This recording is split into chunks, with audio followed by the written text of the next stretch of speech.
Welcome back to Squid Junction 50. I was not trying to say betting pool, as usual.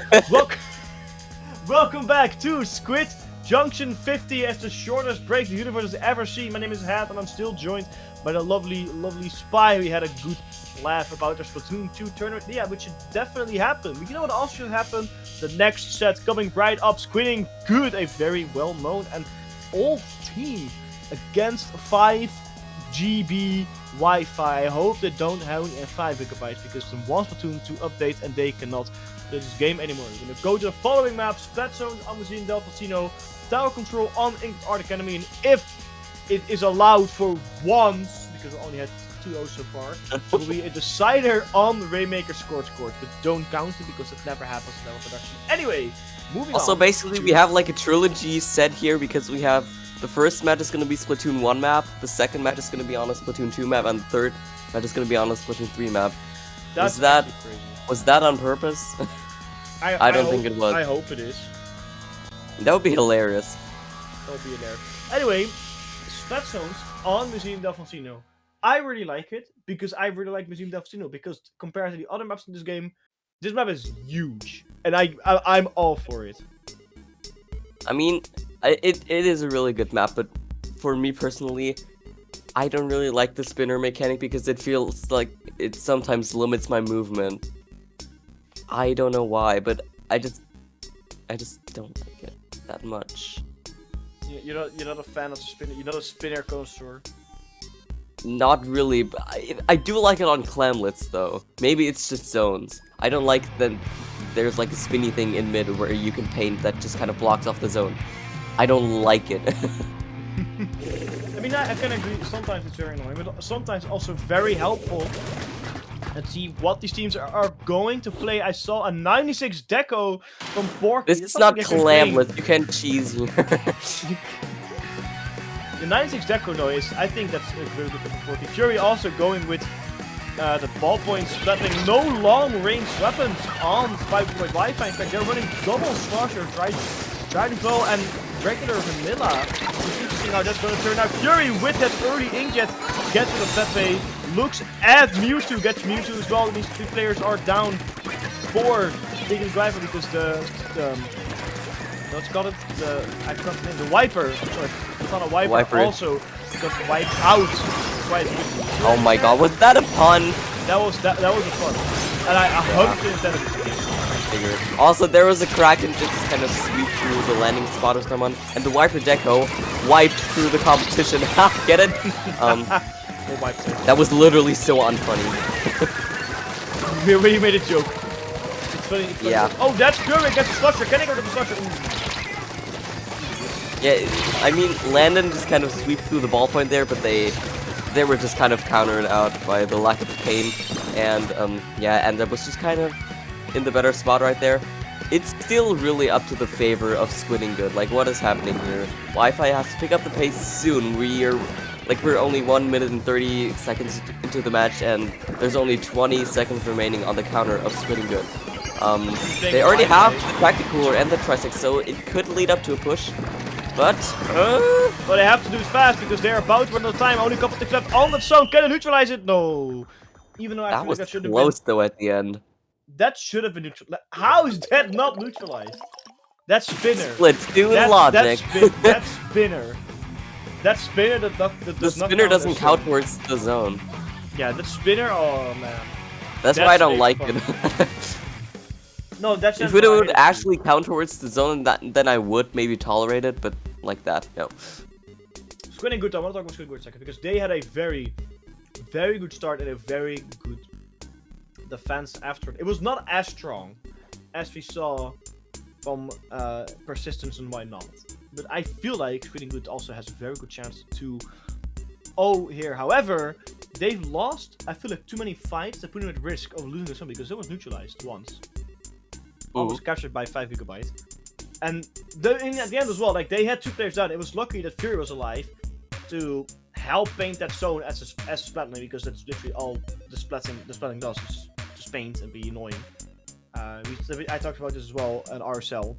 playing as a ballpoint just isn't funny because it's just annoying. It's not even like a crazy strong. It's just so incredibly annoying because it has so much range. It's always, oh yeah, I'm going. Oh no, there's a ballpoint. That's fine. I'm on. We can just kind of get Hagglefish out of the way right now because, you know, I feel like ballpoint is one of the strongest weapons on Hagglefish to begin with because it has Inkjet and Inkjet is just stupid on Hagglefish. That's actually fair, yeah. Yeah. So I'm kind of glad that we have Inkblot here. And I'm glad that it's not zones, because I do not like zones on Inkblot. And Tower is actually really good. Tower Inkblot was really good. And dude, we're going about... I'm good. We're about to go into our second game, Tower Control Inkblot Art Academy is Splatoon 2 map. Squiding Good won Splatoon 1 map. Can they also win Splatoon 2? Because 5GB Wifi definitely has the more quirky comp. Splatoon 2 is known for a lot of quirky stuff. Quirky weapons, quirky specials, quirky map designs, and of course the all famous quirky balancing. Let's see which comps the team is going to choose. We see a machine coming out from Mew to decide to swap off the Vanilla Saucer to go to that machine. I feel like everything else very much the same. Gecko pulls out that Carbon Deco. That's not something. I sometimes play ranked and I find it. I don't see. Did they? I think so. No, I'm not sure. Now we had 96 Deco and Enza before. Yeah, no, I mean the Carbon Deco. Yeah. I think it was there before. Really? I may be a little bit stupid right now, but I feel like it was right there. I mean, even also, if like fighting Gecko's Deco. Gecko's Carbon Oh Deco, my god! It's a mouthful. Anyway, Squidding Good, the very good wipeout, pushing that tower towards the first checkpoint, and that's gonna get it here for free because there's no one there planning to bite. Taken. Even a Mewtwo goes down again by Fury. Fury also getting rid of Pepe, and also getting rid of Landon. That triple splat is huge and going to prevent 5GB Wifi from doing anything in terms of... He literally just shot through the tactical room, but it kind of looked like that. But yeah, they're already past the second checkpoint, so it's oh, and the stem was countered by the Kraken, which is kind of whose rush mode was better. Get it? Because rush mode on. They're at the third checkpoint. I'm kind of... You just didn't react and I was like, oh, okay, sorry, I'm just never gonna make a pun ever again. And also there's a wipeout by Wi-Fi, so that's great for them because now they can extend their turf in mid especially, and maybe get a counter push going. Wanna say something, Hat? Yeah, I wanna say something. Because it looks like 5GB Wi-Fi are using their wireless power share, actually getting huge amount of turf on this map. Anyway, the Gecko here as well. Pepe with the Trizuka looking at more potential victims. Get Borky! Borky trying to find 96 doesn't allow it to happen. Pepe, very strong red shell going in, looking to wipe out some targets, straight up wipe them off the face of this planet. Pepe getting splattered by Fury, Fury getting splattered by something. It doesn't show what. Everyone's going down left and right. First checkpoint has been taken by 5GB Wi-Fi, but a very delayed wipeout will prevent any further pushes from happening.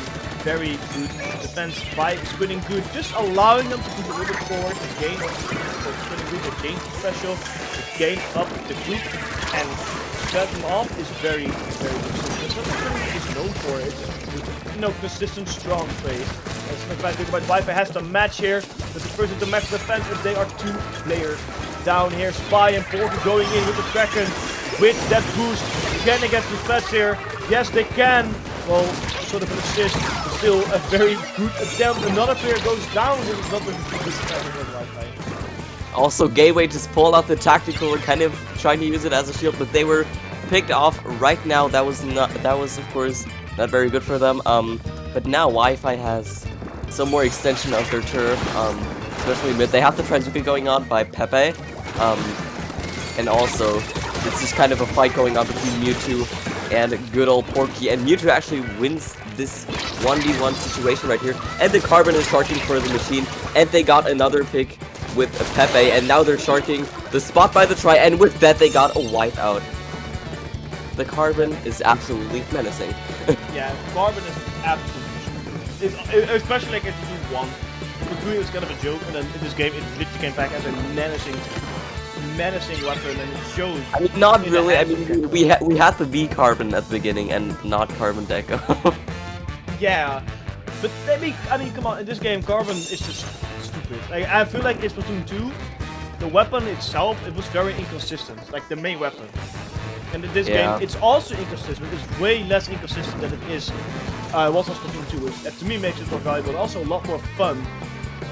I mean, also you kind of have to indicate the special weapon in here. I mean, we have Trizuka, which is just really in a good spot right now, and in comparison to Autobomb Launcher, yeah, we can see which special weapon is better. I mean, it had Autobomb Launcher. It was like one of the two weapons Autobomb Launcher, right? I feel like there were like two. I only remember wasn't it curling? No, Burst Bomb Launcher had 2 weapons. Oh, was it Curling Bomb Launcher? I know one only has 2. I'm pretty sure.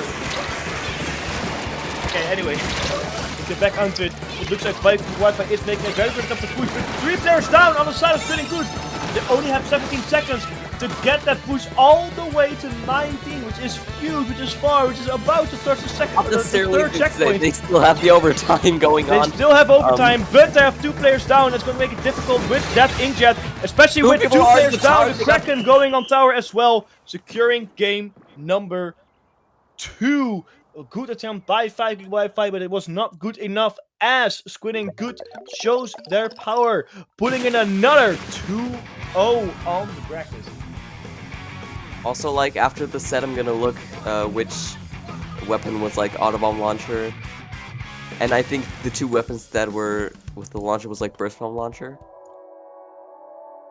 But as we speak, I was just about to say, during the end, there were 2 people on the tower. I feel like that was just kind of their undoing, because the Inkjet managed to get 2 picks at the same time, and that just kind of was not a great sacrifice for Wi-Fi to make, as it cost them the game. I mean, of course, the Kraken could have been some, could have gotten them off the tower as well, but I feel like they could have pushed it away with a good strategy. I mean, Kraken cheese on tower doesn't exist anymore because it just gets too much knockback, but I'm not sure. That situation was really confusing.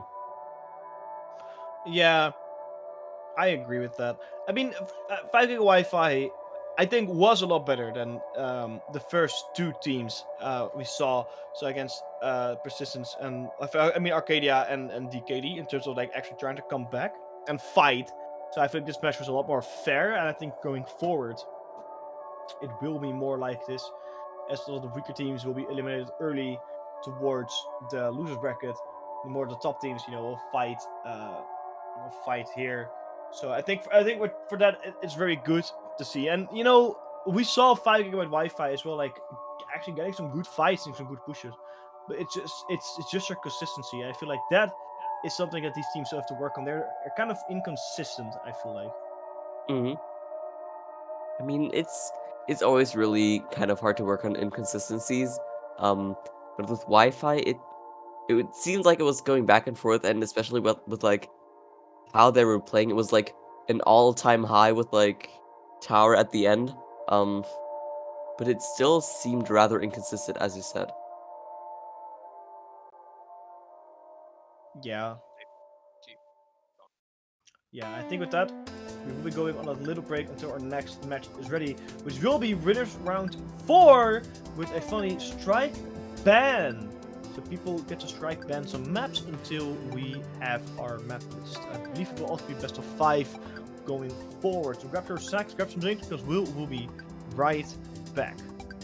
See ya, guys.